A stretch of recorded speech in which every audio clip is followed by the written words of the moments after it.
तो hello everyone, कैसे हो आप लोग। तो आज हम लोग 21 नवंबर का फर्स्ट शिफ्ट करते हैं। ठीक है।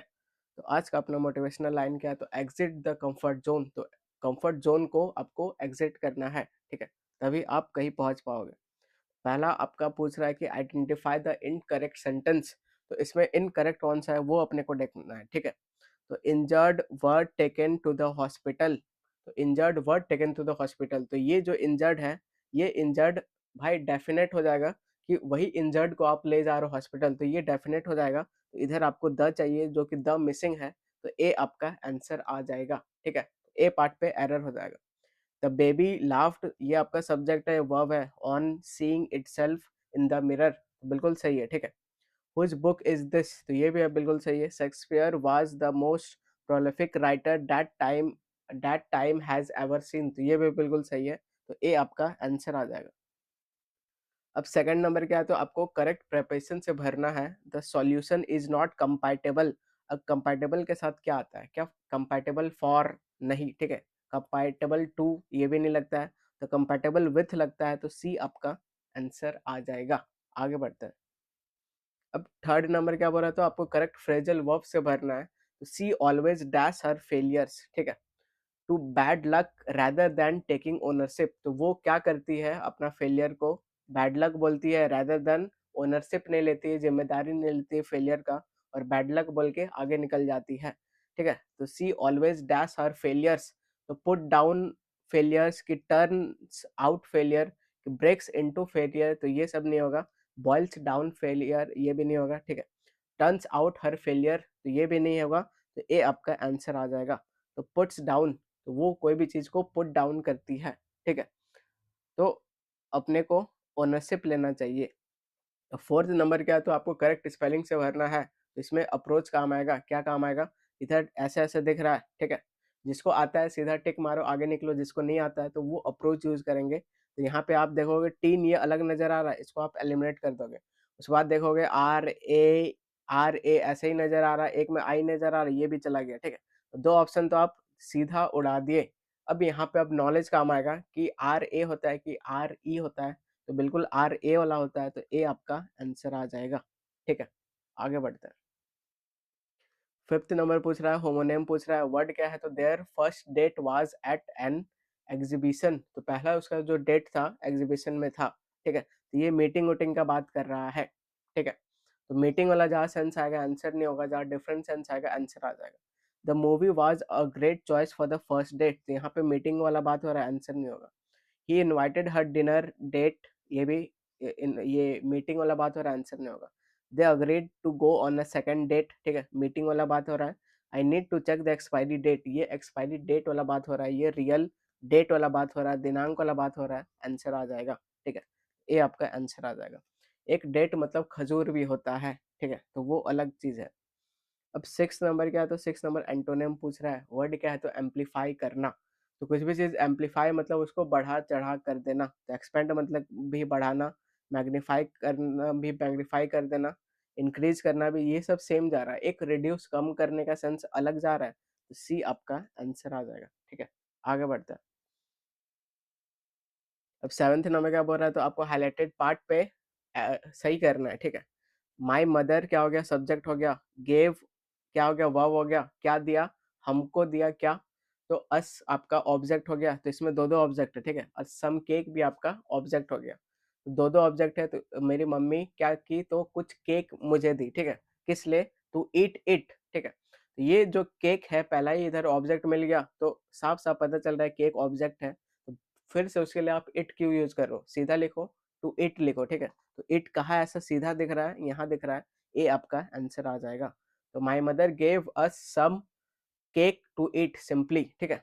तो क्योंकि अरे यहाँ पे वापस से इट लिख दिया है, जो कि किसको दिखा रहा है, तो केक को ही दिखा रहा है, तो बार बार ऐसे आप नहीं लिखोगे, तो ए आपका आंसर आ जाएगा। 8 नंबर क्या है, तो 8 नंबर आपको इंटैक्ट में करना है, और लेंदी लेंदी पूछ रहा है, तो बिल्कुल घबराना नहीं है। ठीक है।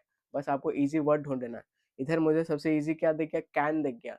तो कैन का जब आप क्या करोगे, इंटैक्ट करोगे, तो कुड हो जाएगा। ढूंढो कुड कहाँ पे है। एक आपको यहाँ दिख रहा है, एक यहाँ पे दिख रहा है। ठीक है।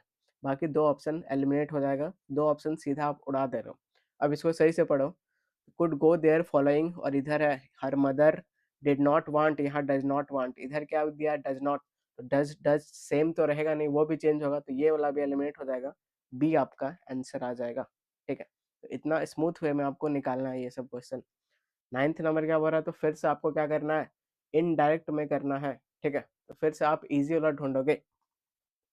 The student said to the teacher, ठीक है, what is the proper way to write the report when teacher is no details mentioned in the question, तो what is कौन सा टेंस है, प्रेजेंट टेंस, तो जब इसका चेंज करेंगे तो पास्ट में हो जाएगा, ढूंढो पास्ट का, हैड बीन तो नहीं है, एलिमिनेट हो जाएगा, वाज ये आपका पास्ट है, होल्ड पे रखो, हैड ये भी हैड वर्ड नहीं होगा, और वाज बीइंग ये आपका स्ट्रक्चर गलत है, तो बी वाला आपका आंसर आ जाएगा। तो 9 मिनट भी नहीं लग रहा है, 9 क्वेश्चन उड़ा दे रहे हो। ठीक है, तो यही स्पीड रखना है अपने को। 10 नंबर क्या बोल रहा है, तो एक्टिव फॉर्म में करना है। It has been determined that the ancient is, अब दैट के बाद है, ये आपको एडिशनल इंफॉर्मेशन देता है, तो इस पे प्रायोरिटी नहीं रखेंगे, प्रायोरिटी इसको देंगे। ठीक है, तो हैज बीन डिटरमाइंड है, तो जब सर इसका एक्टिव करेंगे तो ये बीन हट जाएगा, वेरी गुड हट जाएगा, और चेंज होके हैज हैव और थर्ड फॉर्म हो जाएगा। ठीक है, हैज हैव और डिटरमाइंड हो जाएगा। अगर सब्जेक्ट सिंगुलर है तो हैज हो जाएगा, वरना हैव है, ढूंढो ऐसा कहीं नजर आ रहा है, तो इज ये तो नहीं है, हैव डिटरमाइंड ये है, होल्ड पे रखो, वाज डिटरमाइंड टेंस चेंज नहीं होगा। ठीक है, इधर हैज बीन डिटरमाइंड टेंस आपका चेंज नहीं होगा, यहाँ बीन ऊन नहीं होगा, तो बी आपका आंसर आ जाएगा। आगे बढ़ता है। 11th नंबर क्या बोल रहा है, 11th नंबर आपको डायरेक्ट स्पीच में करना है। ठीक है, तो she exclaimed with disgust that the food tasted terrible, तो ये जो डिस्गस्ट का आपका इंटरजेक्शन होता है, क्या होता है सर, तो वो होता है UGH, इसको आप लोग क्या पढ़ोगे, ऐसे पढ़ोगे, ऐसे कहीं नजर आ रहा है, यहाँ नजर आ रहा है, आंसर हो जाएगा। ठीक है, बी आपका आंसर आ जाएगा। आगे बढ़ते हैं। अब 12th नंबर क्या बोल रहा है, तो आपको सही स्पेलिंग ढूंढना है, तो सीधा इधर आ जाओ, इसको नहीं पढ़ेंगे। ठीक है, तो इधर आप देखो कि मेंटेनेंस का आपको सही स्पेलिंग बताना है, तो बच्चे ऐसे मार कर देते हैं कि यहाँ मेंटेन कर दो और इधर से नेंस कर दो, जो कि गलत होगा। ठीक है, तो ये ऐसा कुछ नहीं होता है, गलत होता है। तो मेंटेनेंस का सही स्पेलिंग आपका ये वाला होता है, जो कि आपको हमेशा ध्यान रखना है, तो डी आपका आंसर आ जाएगा। ठीक है, तो बाकी यहाँ मेंटेन के बाद भाई आप नेंस ऐसे नहीं लगाया जाता है, तो ये सब गलत है, डी आपका आंसर आ जाएगा। तो ये थोड़ा सा ट्रिक करता है एग्जामिनर। ठीक है, तो मेंटेनेंस में ये वाला ऐसा होना चाहिए, लेकिन ऐसे चेंज हो जाता है, तो ये आपको ध्यान रखना है, यूपी पीवाईक्यू में बहुत बार आ चुका है, तो डी आपका आंसर आ जाएगा। 13th नंबर क्या है, तो एक्टिव फॉर्म में करना है। Let no stone be left unturned, तो ये आपका क्या हो जाएगा, इम्पेरेटिव सेंटेंस है, लेट उट से शुरू है, जब इसका एक्टिव करेंगे तो सीधा वर्ब और ऑब्जेक्ट से शुरू होना चाहिए। ठीक है, don't leave the stone unturned ये पूरा अलग ही जा रहा है, नो स्टोन ये भी अलग ही जा रहा है, अपने को वर्ब से चाहिए, तो वर्ब यहाँ रहा, यहाँ रहा। ठीक है, leave no stone unturned in the search for missing document, leave every ये आपका गलत है, तो सी आपका आंसर आ जाएगा। लीव एवरी स्टोन अनटर्न्ड ये ऐसा कुछ नहीं होता है, सी आपका आंसर आ जाएगा। ठीक है, आगे बढ़ता है। 14th नंबर इनकरेक्ट स्पेलिंग ढूंढना है, तो ब्यूरोक्रेसी का बिल्कुल सही दिख रहा है, गैरुलस का सही दिख रहा है। ठीक है, एक्विज ये भी बिल्कुल सही है, तो यहाँ रेफ्रिजरेटर का स्पेलिंग गलत दे दिया है, ऐसा डी रेफ्रिजरेटर में नहीं होता। ठीक है, तो सी आपका आंसर आ जाएगा। तो स्पेलिंग वाला बहुत पूछ रहा है, तो ये आपको कमांड करके जाना है। 15th नंबर क्या है, तो फिर से मिस स्पेल्ड वर्ड है, ये सबसे इस शिफ्ट का इजी क्वेश्चन। ठीक है, तो 4 जगह अक्वायर दिया है, एक जगह आपको अक्वायर का स्पेलिंग गलत दिखेगा, मतलब अलग दिखेगा, वो आपको मार्क कर देना है, आंसर आ जाएगा। ठीक है, तो सब में AC दिख रहा है, इधर सी वो नहीं दिख रहा है, बी आपका आंसर आ जाएगा। अब 16th नंबर क्या है, तो 16th नंबर आपको डायरेक्ट वॉइस में करना है। My mother lovingly asked me if I was going to the party that night, ये दैट नाइट का चेंज होकर टू नाइट हो जाएगा, ढूंढो कहाँ पे हुआ है, बस इस जगह हुआ है, यहाँ पे दैट नाइट का दैट नाइट ही है, यहाँ पर भी है दैट नाइट ही है, आंसर आ जाएगा। तो इतना फास्ट आपको करना है, और एग्जाम में भी ऐसे ही करना है, तो ये आपका आंसर आ जाएगा। अब 17th नंबर क्या है, तो आपको डायरेक्ट वॉइस में करना है, सीधा बनाते हैं। इधर है, the coach told the athlete that they had been training hard all season and deserved a break. ठीक है, तो हैड बीन ट्रेनिंग ये दिख रहा है, तो जब इसका डायरेक्ट करेंगे तो हैज बीन ऐसे कुछ हो जाएगा, तो ऐसे कुछ दिया हुआ है क्या। ठीक है, तो यहाँ पे हैव बीन एक इधर दिया हुआ है, इसको आप होल्ड पे रखो। बाकी हैड बीन भी हो सकता है, हैड बीन का हैड बीन चेंज नहीं भी हो सकता है। ठीक है, तो तब भी होल्ड पे है, लेकिन आप इधर आप देखोगे यहाँ पे टोल्ड है, ठीक है? तो टोल्ड है तो टोल्ड कैसे होगा? तो इधर आप सेड टू के साथ, ठीक है, सेड टू के साथ आगे ऑब्जेक्ट रहेगा, तभी वो चेंज होके टोल्ड में होता है। तो इधर सेड टू और ऑब्जेक्ट वाला अपने को रिपोर्टिंग वर्ब में चाहिए। कहीं दिख रहा है सेड नहीं होगा, ये हटा दोगे। टोल्ड, यहाँ टोल्ड दिख रहा है, ठीक है, टोल्ड का टोल्ड नहीं होगा, ये भी नहीं होगा, तो ये भी उड़ जाएगा। सेड टू ये दिख रहा है, सेड टू के बाद ये ऑब्जेक्ट दिख रहा है, तो अगर सेड टू के बाद ऑब्जेक्ट दिखता है तो वो चेंज होकर टोल्ड में होता है, तो ये टोल्ड में हुआ पड़ा है, तो सी आपका आंसर आ जाएगा। बाकी टोल्ड का टोल्ड ही नहीं होगा तो डी भी एलिमिनेट हो जाएगा, सी आपका आंसर आ जाएगा।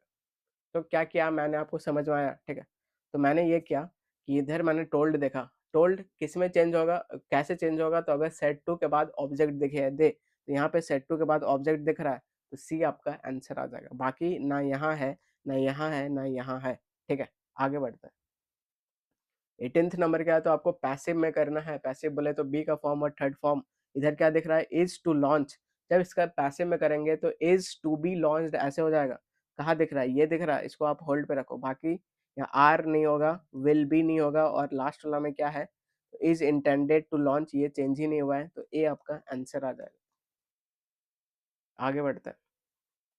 तो 18 क्वेश्चन करने में 18 मिनट भी नहीं लग रहा है, ठीक है, और लगना भी नहीं चाहिए। आपको 5 मिनट्स के अंदर करना है। तो इधर मैं समझा रहा हूँ, वरना 5 मिनट्स में ही आपको करना है पेपर।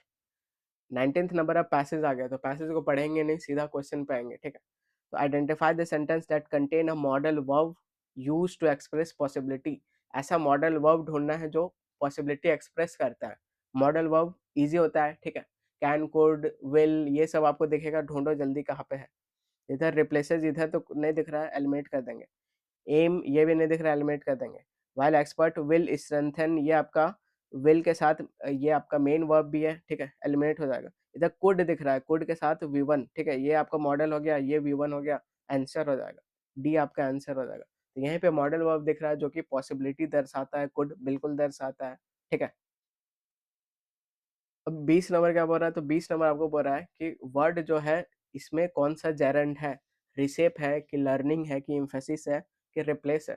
तो जेरेंड क्या होता है? तो ये अपने को पहले समझना चाहिए। ठीक है, तो जेरेंड क्या होता है? तो सर, तो V1 प्लस आईएनजी का फॉर्म ही होता है, जो कि वर्ब का फॉर्म नहीं, ये काम नहीं करता है। किस चीज़ का काम करता है? नाउन का काम करता है, और नाउन का काम करेगा तो ये सब्जेक्ट बनने का काम भी आएगा। ठीक है, तो इसी को आप जेरेंड बोलोगे, इसका दूसरा नाम जेरेंड।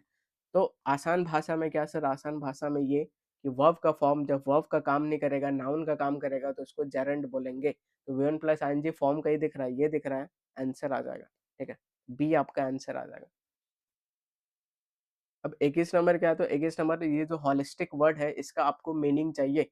तो हॉलिस्टिक कवरेज मतलब कंप्लीट कवरेज का बात करता है। तो considering all the parts are interconnected and complete, तो ये आपका आंसर आ जाएगा, सी आपका आंसर आ जाएगा। ठीक है, जिसको नहीं पता था आप लंदी वाला मार करते आंसर आ जाता। 22 नंबर क्या बोल रहा है? तो फ्लेक्सिबल जो वर्ड है इसका चाहिए अपने को एंटोनिम चाहिए, उल्टा चाहिए। तो फ्लेक्सिबल मतलब बिल्कुल लचीला, उसका उल्टा क्या हो जाएगा? रिजिड हो जाएगा। ठीक है, बी आपका आंसर आ जाएगा। 23 नंबर क्या बोल रहा है? तो 23 नंबर की गोल पूछ रहा है एनईपी का। ठीक है, तो भाई सीधा हम लोग ऑप्शन को एलिमिनेट करना सीखेंगे। To remove regional from the schools, school से रीजनल लैंग्वेज हटा दोगे, तो ये भाई की गोल हो सकता है क्या? रिमूव वोमूव ये एक्सट्रीम वर्ड उड़ा दो। तो इंक्रीज रोट रोट लर्निंग, तो रटने का पद्धति को बढ़ा दो, ये गोल होगा, ये भी नहीं होगा। ठीक है, to focus only on English, तो फोकस ऑन इंग्लिश ये हो सकता था, लेकिन ओनली बस इंग्लिश पे फोकस करो, तो ये भी एक्सट्रीम वर्ड है, हट जाएगा। बचा क्या? सी, सी आपका आंसर आ जाएगा। सी में काफी बढ़िया बढ़िया बात लिखा रहेगा। To encourage practical and creative learning, तो बिल्कुल बहुत सही सही बात है। ठीक है, अब 24th नंबर क्या पूछ रहा है? तो the strangers eyes sparked with a mixture of challenge and sarcasm, उसको आप क्या बोलोगे? ये आसान सा वर्ड है, क्या उसको कॉम्प्लीमेंट बोलोगे? नहीं। तो इसको चैलेंज और सरकाज्म, सरकाज्म बोले तो व्यंग तरीका से बोलना। ठीक है, क्या इनकरेजमेंट बोलोगे? नहीं। क्या काइंडनेस बोलोगे? नहीं। तो बचा क्या? मॉकरी बोलोगे, तो बी आपका आंसर आ जाएगा। तो मॉक करना मतलब मजाक करना। ठीक है, लास्ट क्वेश्चन क्या है?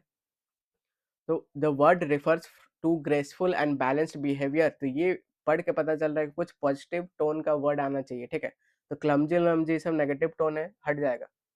ठीक है, उसके बाद इधर आप देखोगे तो ग्रेट, ग्रेट एक पॉजिटिव टोन है। फ्रिंजी, फ्रिंजी क्या होता है? तो फ्रिंजी कुछ भी, अगर आप बहुत ज़्यादा एक्साइटेड हो जाते हो उसको फ्रिंजी बोलोगे, लेकिन इधर चाहिए ग्रेसफुल बिहेवियर चाहिए, ठीक है? तो ये हट जाएगा। बाकी ग्रेट हम लोग जानते हैं कुछ भी दृढ़ निश्चय का सेंस आता है तो ये भी हट जाएगा। बचा क्या? बी, तो बी आपका आंसर आ जाएगा। तो 25 क्वेश्चन करने में 25 मिनट भी नहीं लगा, 15 मिनट लगा। तो इस तरह आपको करना है, ठीक है? लास्ट का अपना मोटिवेशनल लाइन, तो व्हाटएवर इट टेक्स, तो वो पाने के लिए भाई कुछ भी जो आपको ज़रूरत पड़े बिल्कुल वो आप करो। हम लोग मिलेंगे नेक्स्ट शिफ्ट में, और ये पीडीएफ आपको टेलीग्राम चैनल से डाउनलोड करना है। Till then take care and bye bye.